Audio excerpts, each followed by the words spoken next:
It was almost summer on the island of Sodor. All the engines were busy. They were looking forward to the start of the holiday season. One morning, Sir Topham Hatt came to the sheds. It's time to get the seaside station ready for the summer visitors. Thomas, you are to pick up the deck chairs and windbreaks and take them to the beach. Yes, sir, tooted Thomas. And he hurried off happily.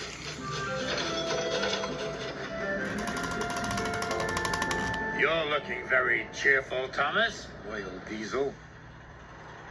Thomas told Diesel all about his exciting job. Haven't you heard about the curse of the cliffs? Wailed Diesel. No, tooted Thomas nervously. Diesel snorted.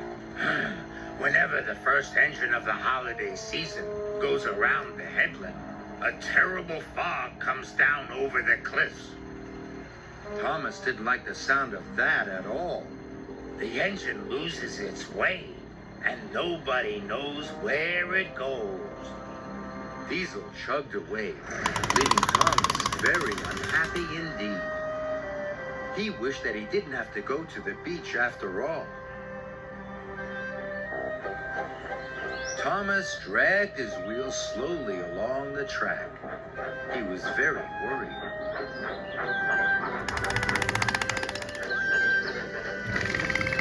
Finally, Thomas reached the supply shed. Workers had loaded his freight cars with windbreaks and deck chairs. Thomas puffed slowly on his way. He was thinking about the curse of the cliffs. Suddenly, he saw Harold the helicopter. Harold had bad news. Thick fog rolling in on the headland, Harold shouted. Puff carefully, Thomas. And Harold whirred away over the treetops. Thomas was very scared now. What if what Diesel said about the curse of the cliffs is true, tooted Thomas? I could get lost in the fog and never be seen again. Thomas puffed fearfully towards the cliffs.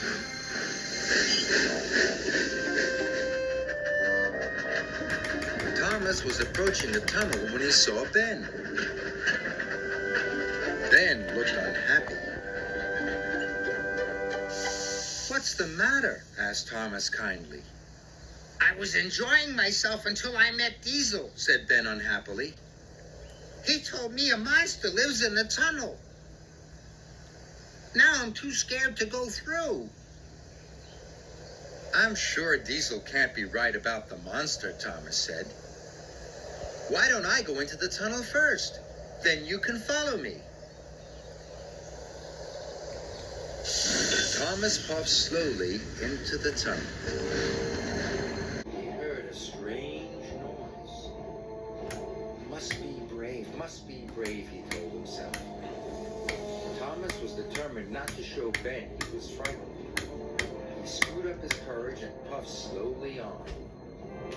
Then the noise grew louder and louder. And suddenly Thomas saw two eyes peering at him. Now he knew that Diesel was right. Bust my buffers, wished Thomas.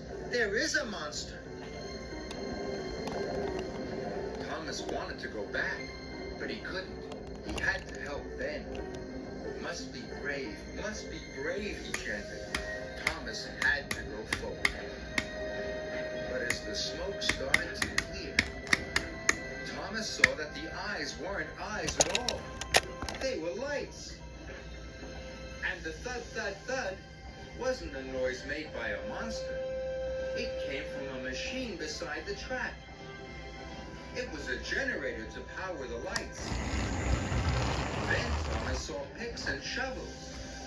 He realized that workmen must be working there. Diesel was wrong. There's no monster in the tunnel after all. Soon Thomas came across the workers making tea.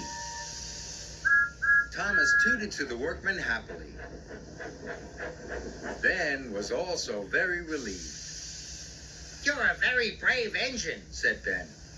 Now I can finish my job. And he puffed away. Thomas was happy to help Ben. Then he remembered that he still had to get to the beach. And he remembered Diesel's warning about the curse of the cliffs.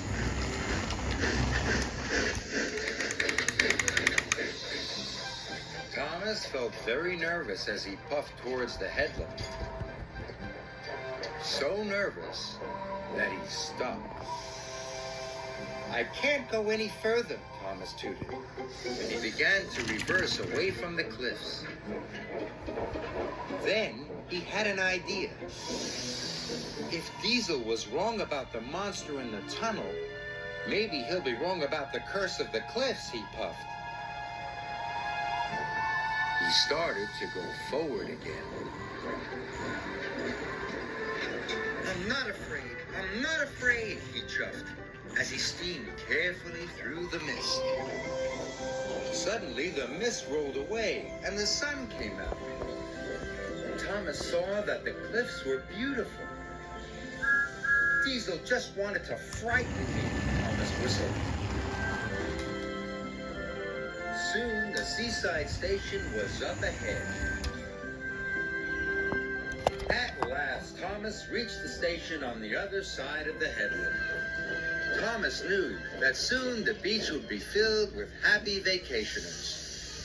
I should not have believed what Diesel said about the curse of the cliffs, wished Thomas. In future, Thomas decided he would believe in himself.